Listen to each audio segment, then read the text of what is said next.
want to thank the people that worked on this, Paula, Mary Sue, Tim Bruce is videotaping, and everybody that helped out. We decided to do this 2 weeks ago.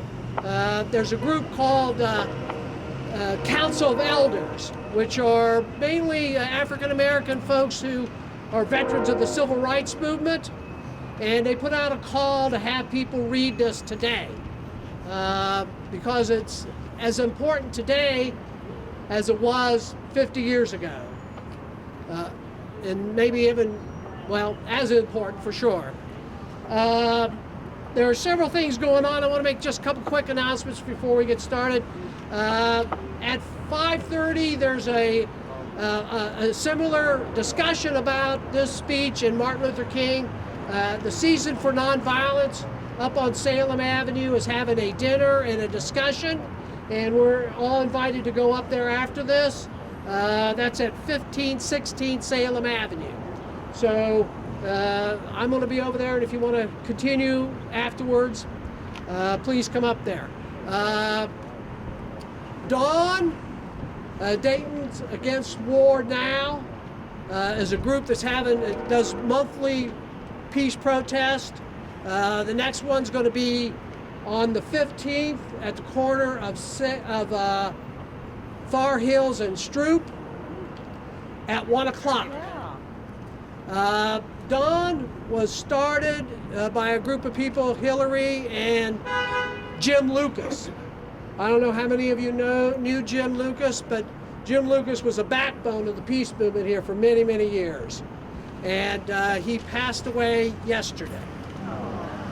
And so our thoughts and prayers go out to his family, and we're having this in part to remember all his efforts here in Dayton. He moved out to Arizona and continued to work out there. And so if you could remember Jim. We have been at war now for 15 years. And the situation in the Middle East is a huge mess. Today's paper said that Trump is looking forward to working with Egypt. Egypt is basically a military dictatorship. They've killed thousands of people there. They've had it's masquerading as a democracy. They've had election, but everybody who was for peace and for justice was not allowed to run. Trump's first days in office, I mean, he was sworn in on a Friday, and that weekend he sent bombers into Yemen, or a squad of SEALs. One SEAL was killed. 28 civilians were killed in that raid. And he got a lot of negative feedback from that. But then the next weekend, he bombed Yemen over a 2-day period more than they had bombed all of last year.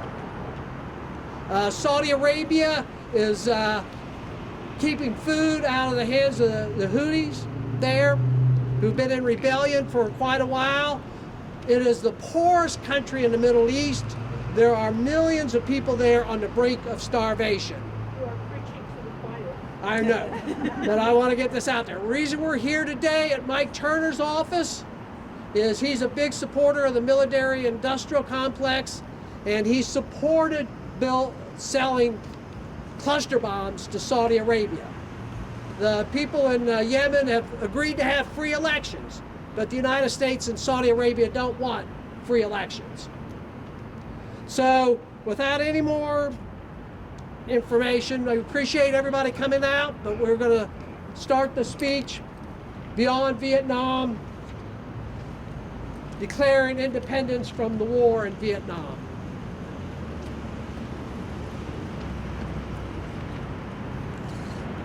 I come to this magnificent house of worship tonight because my consciousness leaves me no other choice.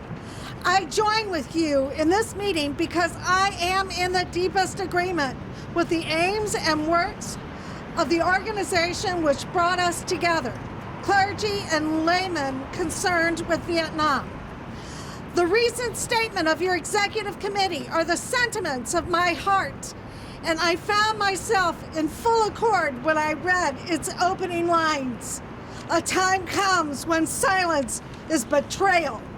That time has come for us in relation to Vietnam.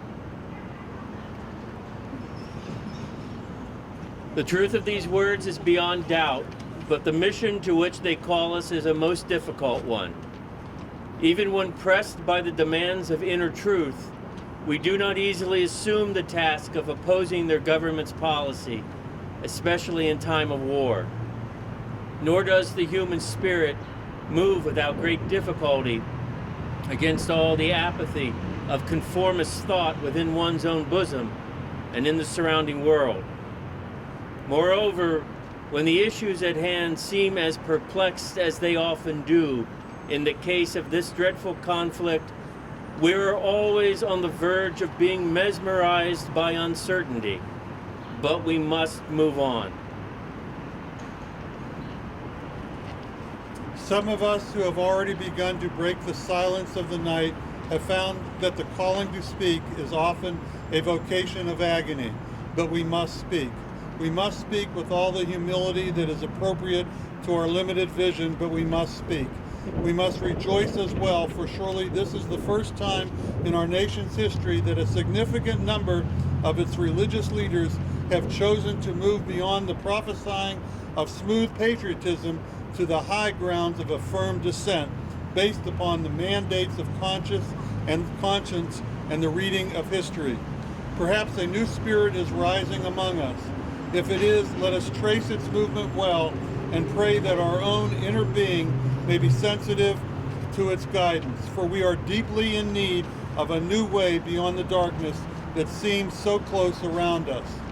Over the past 2 years, as I have moved to break the betrayal of my own silences and to speak from the burnings of my own heart, as I have called for radical departures from the destruction of Vietnam, many persons have questioned me about the wisdom of my path. At the heart of their concerns, this query has often loomed large and loud. Why are you speaking about war, Dr. King? Why are you joining the forces of dissent? Peace and civil rights don't mix, they say. Aren't you hurting the cause of your people, they ask?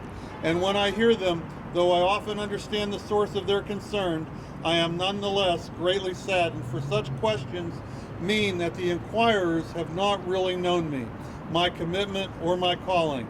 Indeed, their questions suggest that they do not know the world in which they live. In the light of such tragic misunderstandings, I deem it of signal importance to try to state clearly, and I trust concisely, why I believe that the path from Dexter Avenue Baptist Church, the church in Montgomery, Alabama, where I began my pastorate, leads clearly to this sanctuary tonight. I come to this platform tonight to make a passionate plea to my beloved nation. This speech is not addressed to Hanoi or to the National Liberation Front. It is not addressed to China or to Russia. Nor is it an attempt to overlook the ambiguity of the total situation and the need for a collective solution to the tragedy of Vietnam. Neither is it as an attempt to make North Vietnam or the National Liberation Front paragons of virtue, nor to overlook the role they can play in a successful resolution of the problem. While they both may have justifiable reason to be suspicious of the good faith of the United States, life and history give eloquent testimony to the fact that conflicts are never resolved without trustful give and take on both sides. Tonight, however, I wish not to speak with Hanoi and the NFL, but rather to my fellow Americans who, with me, bear the greatest responsibility in ending a conflict that has exacted a heavy price on both continents. I am convinced that if we are to get on the right side of the world revolution, we as a nation must undergo a radical revolution of values. We must rapidly begin the shift from a thing-oriented society to a person-oriented society. When machines and computers, Profit motives and property rights are considered more important than people. The giant triplet of racism, materialism, and militarism are incapable of being conquered.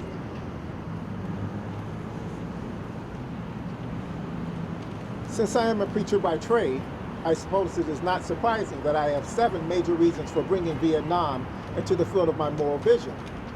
There is at the outset a very obvious and almost foul connection between the war in Vietnam and the struggle I and others have been waging in America. A few years ago, there was a shining moment in that struggle. It seemed as if there were a real promise of hope for the poor, both black and white, through the poverty program. There were experiments, hope, new beginnings. Then came the build-up in Vietnam, and I watched the program, broken and extricated as if it were some idle political plaything of a society gone mad on war, and knew that America would never invest the necessary funds or energy in rehabilitation of its poor, so long as an adventure like Vietnam continued to draw men and skills and money like some demonic destructive Section 2. So I was increasingly compelled to see the war as an enemy of the poor and to attack it as such.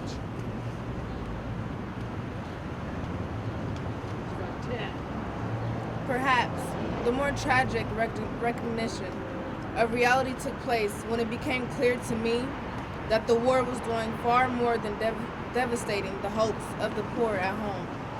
It was sending their sons and their brothers and their husbands to fight and to die in extraordinary high proportions relative to the rest of the population.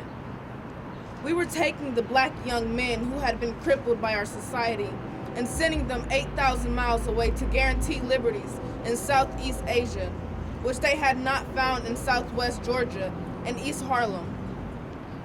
So we have been repeatedly faced with the cruel irony of watching Negro and white boys on TV screens as they kill and die together for a nation that has been unable to seat them together in the same schools. So we watched them in brutal solidarity, burning the huts of a poor village, but we realized that they would never live on the same block in Detroit. I could not be silent in the face of such cruel manipulation of the poor.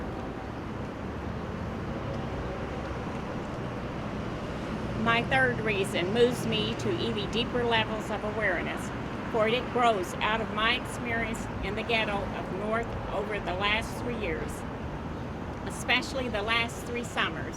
As I have walked among the desperate, rejected, and angry young men, I have told them that Molotov cocktails and rifles would not solve their problems. I have tried to offer them my deepest compassion while maintaining my conviction that social change comes most meaningfully through nonviolent action. But they ask, and rightfully so, what about Vietnam? They ask if our own nation wasn't using massive doses of violence to solve its problems, to bring about the changes it wanted. Their question hit home, and I knew that I could never again raise my voice against the violence of the oppressed in the ghettos without having first spoken clearly to the greatest prayer of violence in the world today, my own government. For the sake of those boys, for the sake of this government, for the sake of hundreds and thousands of trembling under our violence, I cannot be silent.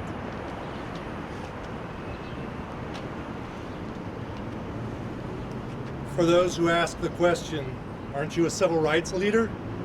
And thereby mean to exclude me from the movement for peace, I have this further answer.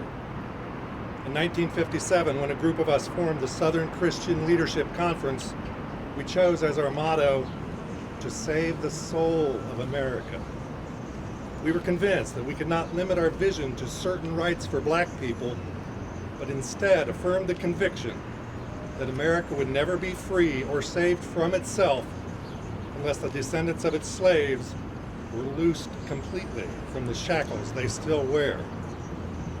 In a way, we were agreeing with Langston Hughes, that black bard of Harlem, who had written earlier, "Oh yes, I say it plain, America never was America to me, and yet I swear this oath, America will be Now, it should be incandescently clear that no one who has any concern for the integrity and life of America today can ignore the present war. If America's soul becomes totally poisoned, part of the autopsy must read Vietnam. It can never be saved so long as it destroys the deepest hopes of men the world over. So it is that those of us who are yet determined that America will be are led down the path of protest and dissent, working for the health of our land.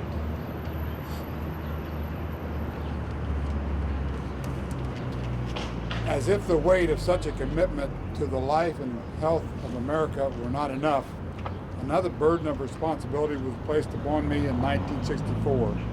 And I cannot forget that the Nobel Prize for Peace was also a commission to work harder than I had ever worked before for the brotherhood of man. This is a calling that takes me beyond national allegiance, but even if it were not present, I would yet have to live with the meaning of my commitment to the ministry of Jesus Christ. To me, the relationship of this ministry to the making of peace is so obvious that I sometimes marvel at those who ask me why I am speaking against the war. Could it be that they do not know that the good news was meant for all men, for communists and capitalists, for their children and ours, for black and for white, for revolutionary and conservative? Have they forgotten that my ministry is in obedience to the one who loved his enemies so fully that he died for them? What then can I say to the Viet Cong or to Castro or to Mayo as a faithful minister of this one? Can I threaten them with death, or must I share with them my life?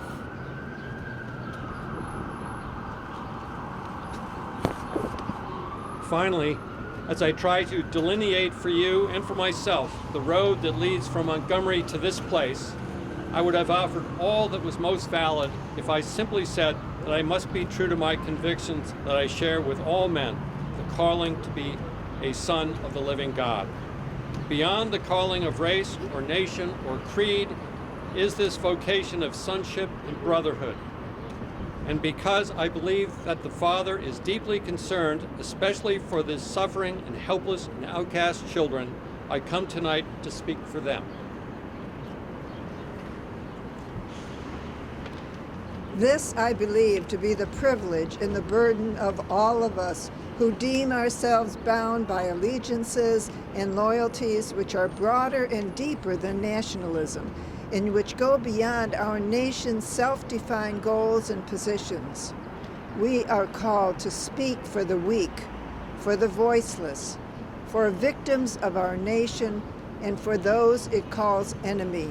For no document from human hands can make these humans any less our brothers. And as I ponder the madness of Vietnam and search within myself for ways to understand and respond to compassion, my mind goes constantly to the people of that peninsula. I speak now not of the soldiers of each side, not of the junta in Saigon, but simply of the people who have been living under the curse of war for almost 3 continuous decades now. I think of them too because it is clear to me that there will be no meaningful solution there until some attempt is made to know them and hear their broken cries.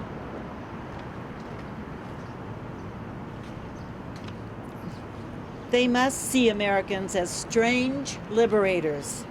The Vietnamese people proclaimed their own independence in 1945 after a combined French and Japanese occupation, and before the Communist Revolution in China. They were led by Ho Chi Minh, even though they quoted the American Declaration of Independence in their own document of freedom. We refuse to recognize them. Instead, we decided to support France in its reconquest of her former colony. Our government felt then that the Vietnamese people were not ready for independence, and we again fell victim to the deadly Western arrogance that has poisoned the international atmosphere for so long. With that tragic decision, we rejected a revolutionary government seeking self-determination and a government that had been established not by China, for whom the Vietnamese have no great love, but by clearly indigenous forces that included some communists. For the peasants, this new government meant real land reform, one of the most important needs in their lives. For 9 years following 1945, we denied the people of Vietnam the right of independence. For 9 years, we vigorously supported the French in their abortive effort to recolonize Vietnam. Before the end of the war, we were meeting 80% of the French war costs. Even before the French were defeated at Dien Bien Phu, they began to despair of the reckless action, but we did not. We encouraged them with our huge financial and military supplies to continue the war even after they had lost the will. Soon we would be paying almost the full cost of this tragic attempt at recolonization. After the French were defeated, it looked as if independence and land reform would come again through the Geneva Agreements. But instead, there came the United States, determined that hosts should not unify the temporary divided nation, and the peasants watched again as we supported one of the most vicious modern dictators, our chosen man, Premier Diem. The peasants watched and cringed as Diem ruthlessly rooted out all oppositions, supported their extortionist landlords, and refused even to discuss reunification with the North. The peasants watched as all of this was precedented over by the United States' influence and then by increasing numbers of U.S. troops who came to help quell the insurgency that Diem's methods had aroused. When Diem was overthrown, they may have been happy, but the long line of military dictatorships seemed to offer no real change, especially in terms of their need for land and peace.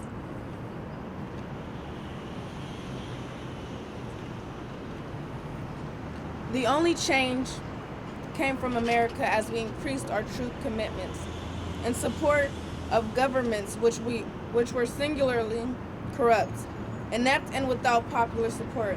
All the while, the people read our leaflets and received regular promises of peace and democracy and land reform. Now they languish under our bombs and consider us not their fellow Vietnamese, the real enemy. They moved sadly and apathetically as we heard them off the land of their fathers into concentration camps where minimal social needs are rarely met. They know they must move or be destroyed by our bombs. So they go, primarily women and children and the aged.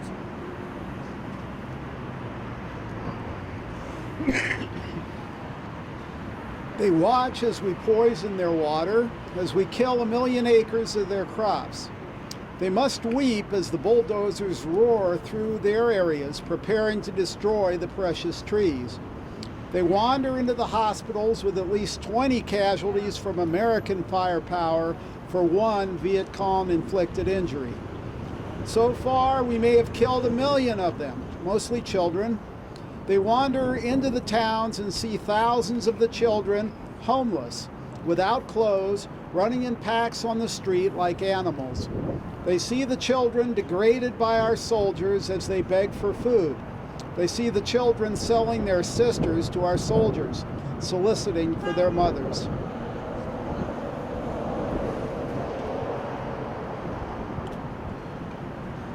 What do the peasants think as we ally ourselves with the landlords and as we refuse to put any action into our many words concerning land reform? What do they think as we test our latest weapons on them? Just as the Germans tested out new medicine and new tortures into the concentration camps of Europe. Where are the roots of the independent Vietnam we claim to be building? Is it among these voiceless ones? We have destroyed their two most cherished institutions, the family and the village. We have destroyed their land and their crops. We have cooperated in the crushing of the nation's only non-communist revolutionary political force, the Unified Buddhist Church. We have supported the enemies of the peasants of Saigon. We have corrupted their women and children and killed their men. What liberators?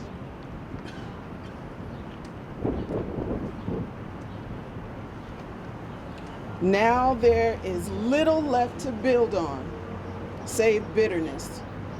Soon the only solid physical foundations remaining will be found at our military bases and in the concrete of the concentration camps we call fortified hamlets. The peasants may well wonder if we plan to build our new Vietnam on such grounds as these. Could we blame them for such thoughts?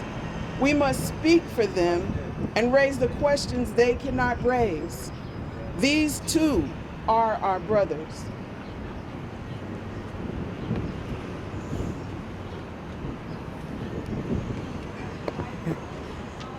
Perhaps the more difficult, but no less necessary task is to speak for those who have been designated as our enemies. What of the National Liberation Front, that strangely anonymous group we call VC, or communists? What must they think of us in America when they realize that we permitted the repression and cruelty of Diem, which helped to bring them into being as a resistance group in the South? What do they think of our condoning the violence which led to their own taking up of arms? How can they believe in our integrity when now we speak of aggression from the North as if there were nothing more essential to the war? How can they trust us when now we charge them with violence after the murderous reign of Diem, and charge them with violence while we pour every new weapon of death into their land? Surely we must understand their feelings, even if we do not condone their actions. Surely we must see that the men we supported pressed them into their violence. Surely we must see that our own computerized plan of destruction simply dwarf their greatest acts. How do they judge us when our officials know that their membership is less than 25% communist and yet insist on giving them the blanket name? What must they be thinking when they know that we are aware of their control of major sections of Vietnam, and yet we appear ready to allow national elections in which this highly organized political parallel government will have no part? They ask, how can we speak of free elections when the Saigon press is censored and controlled by the military junta?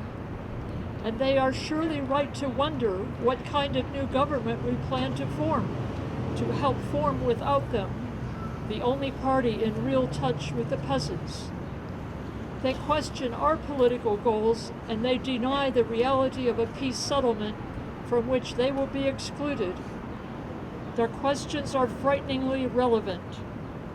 Is our nation planning to build on political myth again and then shore it up with the power of new violence?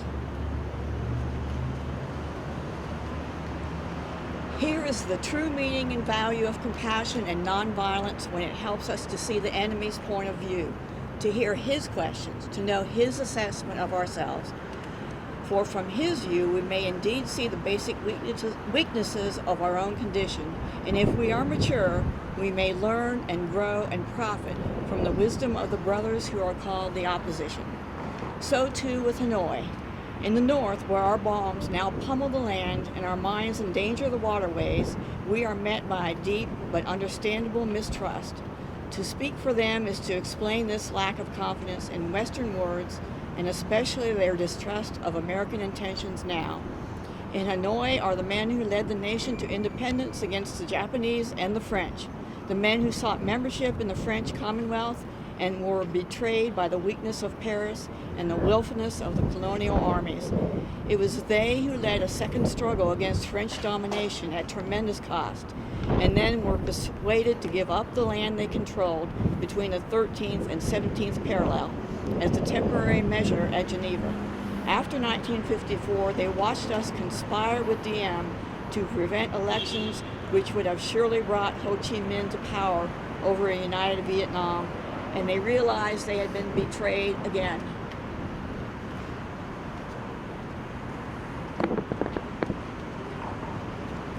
When we ask why they do not leap to negotiate, these things must be remembered.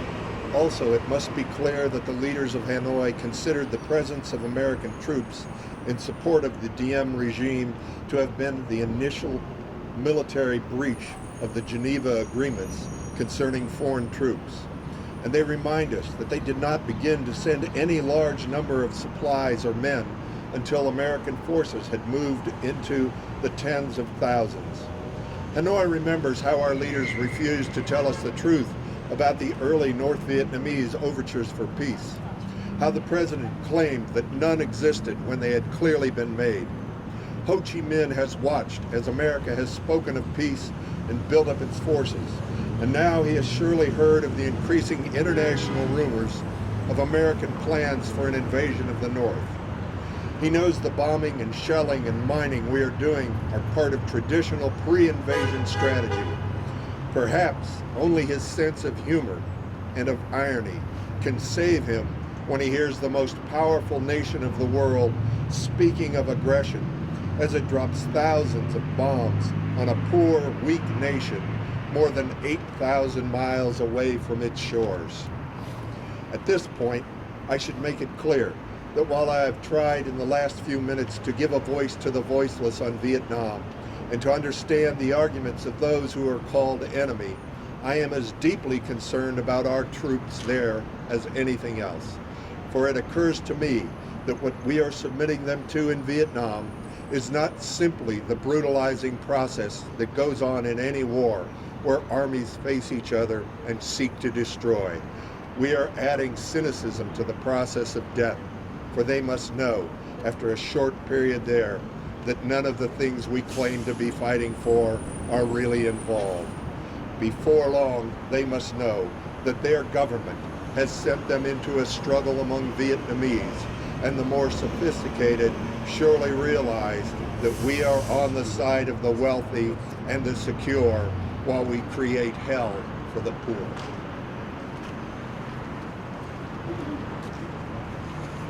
Somehow this madness must cease. We must stop now. I speak as a child of God and brother to the suffering poor of Vietnam. I speak for those whose land is being laid waste, whose homes are being destroyed, whose culture is being subverted. I speak for the poor of America who are paying the double price of smashed hopes at home and death and corruption in Vietnam. I speak as a citizen of the world, for the world as it stands aghast at the path we have taken. I speak as an American to the leaders of my own nation. The great initiative in this war is ours. The initiative to stop it must be ours. This is the message of the great Buddhist leaders of Vietnam.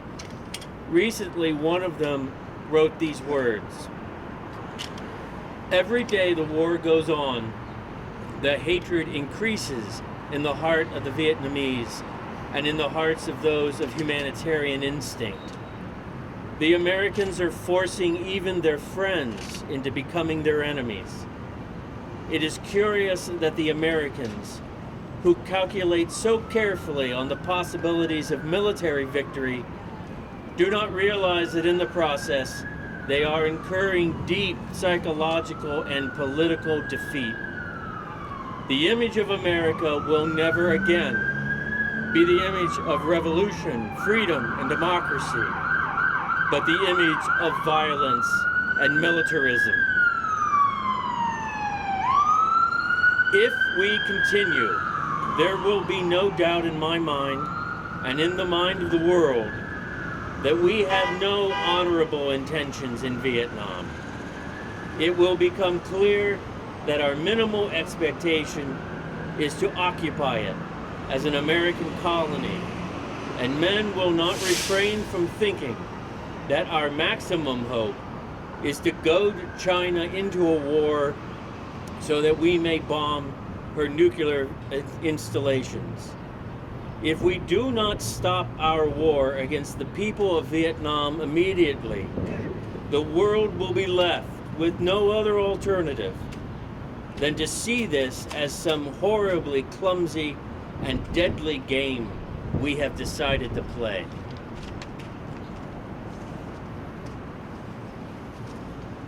The world now demands a maturity of America that we may not be able to achieve. It demands that we admit that we have been wrong from the beginning of our adventure in Vietnam, that we have been detrimental to the life of the Vietnamese people. The situation is one in which we must be ready to turn sharply from our present ways.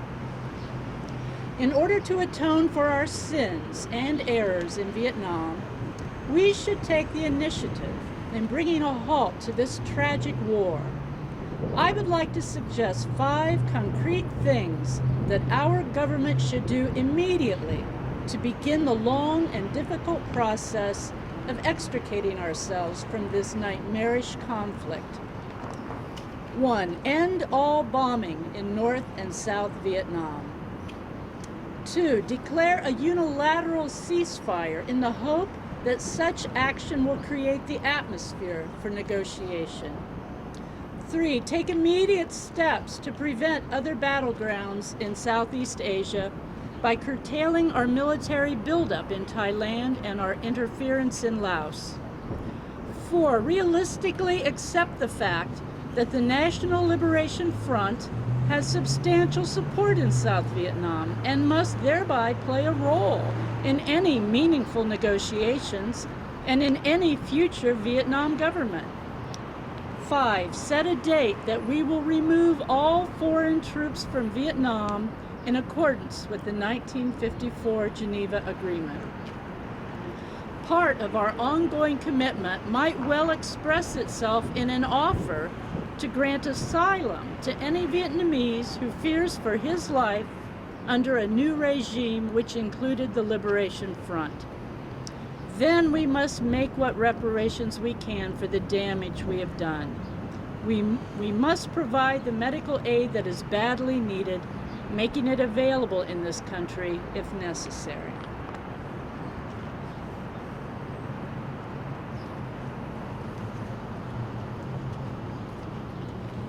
Meanwhile, we in the churches and synagogues have a continuing task while we urge our government to disengage itself from a disgraceful commitment.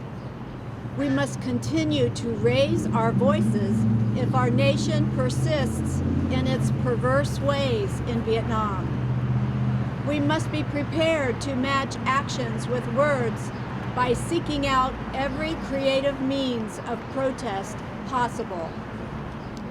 As we counsel young men concerning military service, we must clarify for them our nation's role in Vietnam and challenge them with the alternative of conscientious objection. I am pleased to say that this is the path now being chosen by more than 70 students at my own alma mater, Morehouse College, and I recommend it to all who find the American course in Vietnam a dishonorable and unjust one. Moreover, I would encourage all ministers of draft age to give up their ministerial exemptions and seek status as conscientious objectors. These are the times for real choices and not false ones.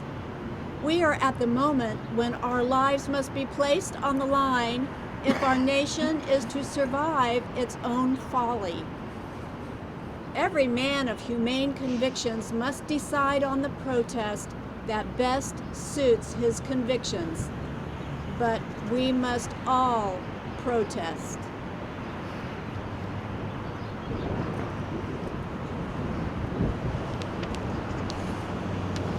There's something seductively tempting about stopping there and sending us all off in what in some circles has become a popular crusade against the war in Vietnam.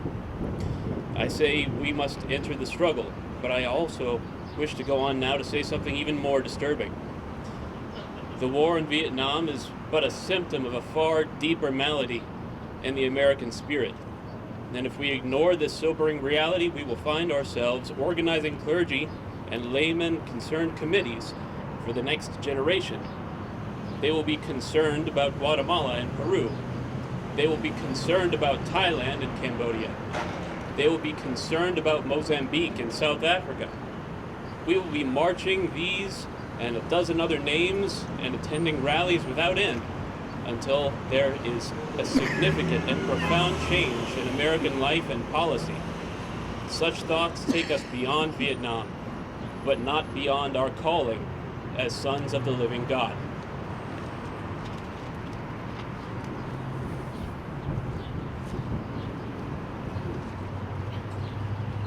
In 1957, a sensitive American official overseas said that it seemed to him that our nation was on the wrong side of a world revolution. During the past 10 years, we have seen emerge a pattern of suppression, which now has justified the presence of U.S. military advisors in Venezuela. This need to maintain social stability for our investments accounts for the counter-revolutionary action of American forces in Guatemala. It tells why American helicopters are being used against guerrillas in Colombia, and why American napalm and Green Beret forces have already been active against rebels in Peru. It is with such activity in mind that the words of the late John F. Kennedy come back to haunt us. 5 years ago, he said, "Those who make peaceful revolution impossible will make violent revolution inevitable." Increasingly, by choice or by accident, this is the role our nation has taken, the role of those who make peaceful revolution impossible by refusing to give up the privileges and the pleasures that come from the immense profits of overseas investment. I am convinced that if we are to get on the right side of the world revolution, we as a nation must undergo a radical revolution of values. We must rapidly begin the shift from a thing-oriented society to a person-oriented society. When machines and computers, profit motives, and property rights are considered more important than people, the giant triplet of racism, materialism, and militarism are incapable of being conquered.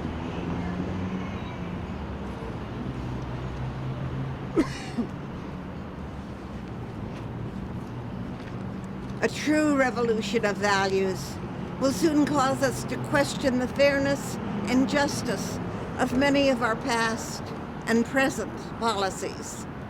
On the one hand, we are called to play the Good Samaritan on life's roadside, but that will be only an initial act. One day we must come to see that the whole Jericho Road must be transformed so that men and women will not be constantly beaten and robbed as they make their journey on life's highway. True compassion is more than flinging a coin to a beggar. It is not haphazard and superficial. It comes to see that an edifice which produces beggars needs restructuring. A true revolution of values will soon look uneasily on the glaring contrast of poverty and wealth. With righteous indignation, it will look across the seas and see individual capitalists of the West investing huge sums of money in Asia, Africa, and South America, only to take the profits out with no concern for the social betterment of the countries and say, this is not just. It will look at our alliance with the landed gentry of Latin America and say this is not just. The Western arrogance of feeling that it has everything to teach others and nothing to learn from them is not just. A true revolution of values will lay hands on the world order and say of war, this way of settling differences is not just. This business of burning human beings with napalm, of filling our nation's homes with orphans and widows, of injecting poisonous drugs of hate into veins of people normally humane, of sending men home from dark and bloody battlefields, physically handicapped and psychologically deranged, cannot be reconciled with wisdom, justice, and love. A nation that continues, year after year, to spend more money on military defense than on programs of social uplift is approaching spiritual death.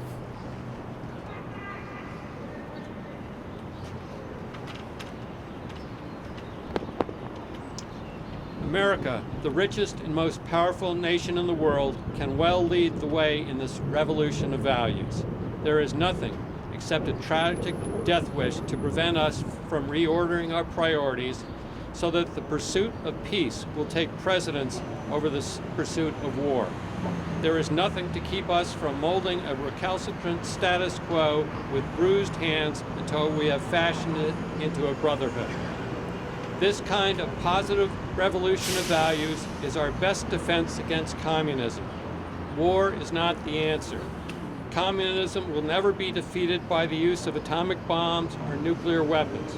Let us not join those who shout war and through their misguided passions urge the United States to relinquish its participation in the United Nations. These are days which demand wise restraint and calm reasonableness. We must not call everyone a communist or an appeaser who advocates the seating of Red China in the United Nations and who recognizes that hate and hysteria are not the final answers to the problem of these turbulent days. We must not engage in a negative anti-communism, but rather in a positive thrust for democracy, realizing that our greatest defense against communism is to take offensive action in behalf of justice.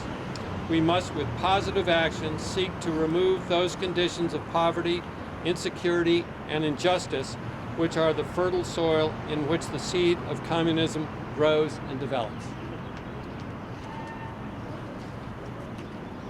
These are revolutionary times. All over the globe, people are revolting against old systems of exploitation and oppression, and out of the wombs of a frail world, new systems of justice and equality are being born.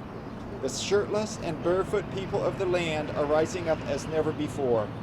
The people who sat in darkness have seen a great light. We in the West must support these revolutions. It is a sad fact that because of comfort, complacency, a morbid fear of communism, and our proneness to adjust to injustice, the Western nations that initiated so much of the revolutionary spirit of the modern world have now become the arch anti-revolutionaries. This has driven many to feel that only Marxism has the revolutionary spirit. Therefore, communism is a judgment against our failure to make democracy real and follow through on the revolutions we initiated.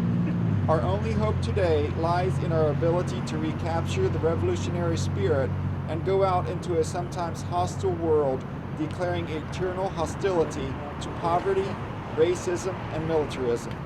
With this powerful commitment, we shall boldly challenge the status quo and unjust mores, and thereby speed the day when every valley shall be exalted, and every mountain and hill shall be made low, and the crooked shall be made straight, and the rough places plain. A genuine revolution of values means, in the final analysis, that our loyalties must become ecumenical rather than sectional.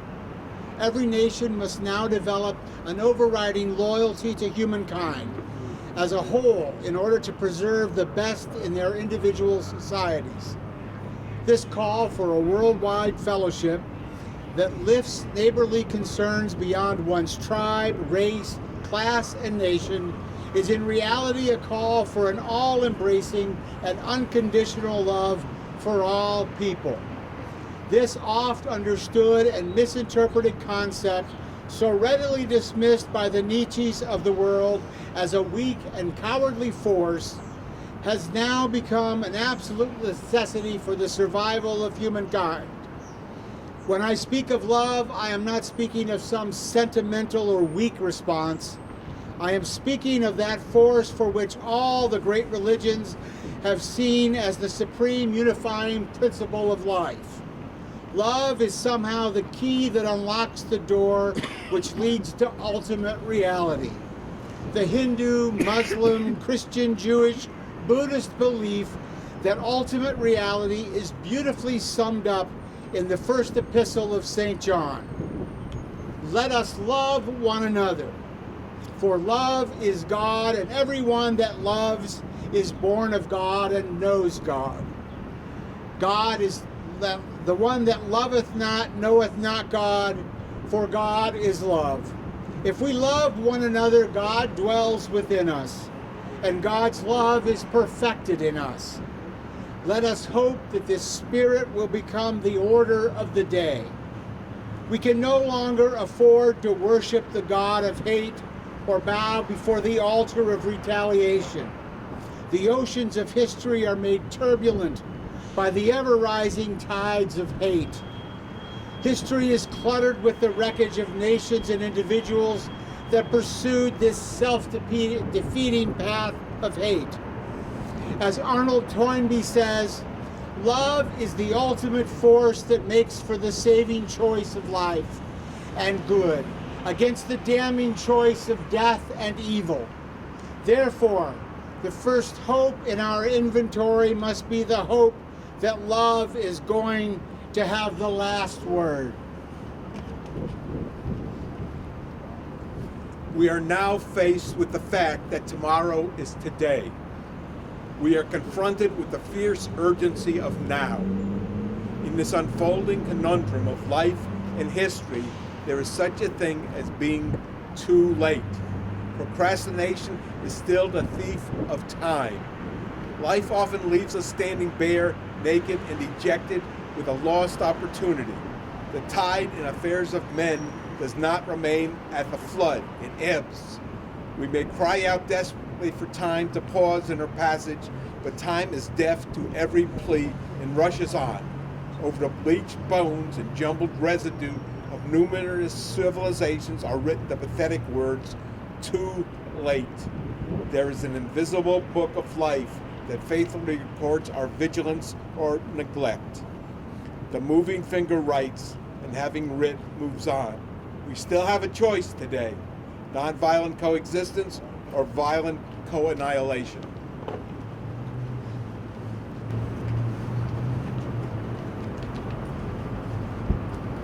We must move past indecision to action.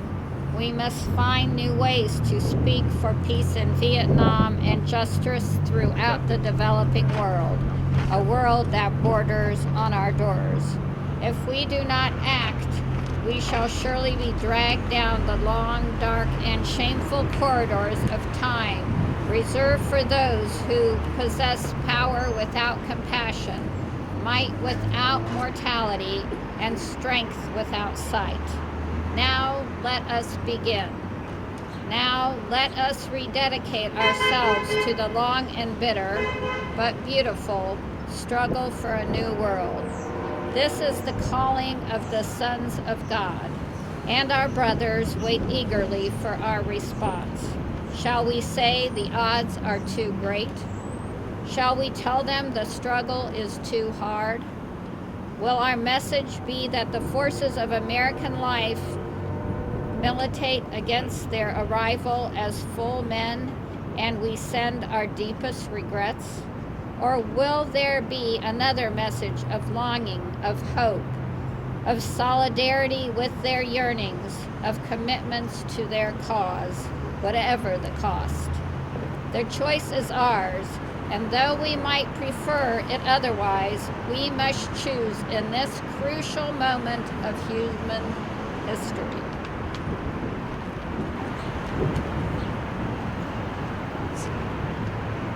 As that noble bard of yesterday, James Russell Lowell, eloquently stated, once to every man and nation comes the moment to decide, in the strife of truth and falsehood, for the good or evil side, some great cause, God's new Messiah, often each the bloom or blight, and the choice goes by forever, twixt that darkness and the light. Through the cause of evil prosper, yet 'tis truth alone is strong. Through her portion be the scaffold, and upon the throne be wrong. Yet that scaffold sways the future, and beyond that dim unknown standeth God within the shadow, keeping watch above his own.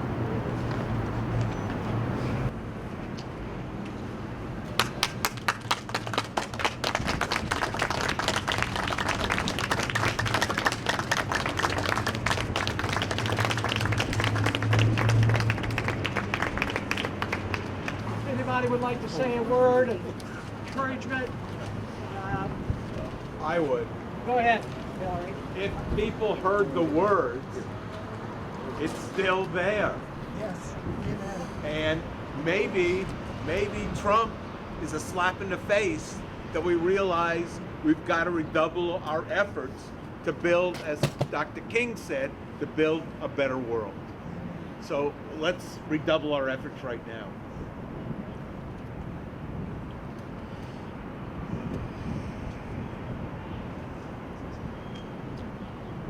It's an amazing thing to have to witness to this all these years later and see how true it is still today. But the beauty of it is that all of us are awake now, and peace abounds when we make peace. Let's be about that. We're all connected. Don't let them separate. For any of you that are not aware, the Pentagon has posted a website using about $50 million of taxpayer money saying that Vietnam is a good war. And Veterans for Peace, and I'm sure Jim Lucas, if he was here, he'd be passing these out. And this is Veterans for Peace response to the Pentagon's website saying that Vietnam was a good war, because it wasn't. There is no such thing as a good war. Vietnam was probably one of the worst things that we ever did in our country's history, and Martin Luther King knew that it was. Well, let's not just say that website. The Air Force Museum, if you've gone there and looked at their section on Vietnam, tells a whole bunch of very foul lies. Anyone that would like a copy of this, you're welcome to it. I've got a whole bunch of them. Thanks for coming out. Thanks for doing it. Keep it up.